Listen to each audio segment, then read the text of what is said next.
In today's video, I'm going to show you how I fixed the moisture detector on Samsung.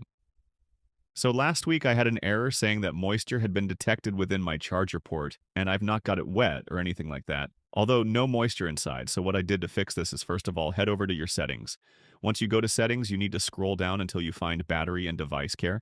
So once you find this, you can click on it, and then you need to select battery. Once you select battery, you need to scroll down, and then you need to click on more battery settings. And then once you click on that, as you can see down at the bottom, there is an option for charging. And then you have three options for fast charge, supercharge, and fast wireless charging. What I did is I disabled all these. Once I disabled all of these, what I did is I plugged in my charge port, and at this point, I still had an error. So what I did is I plugged in the charger left, the charger plugged in, and then I turned the phone off.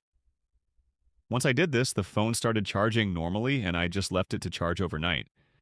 And then once I woke up the next day and turned my phone back on, the error are now gone. So that's one way you can fix the moisture detector error on Samsung.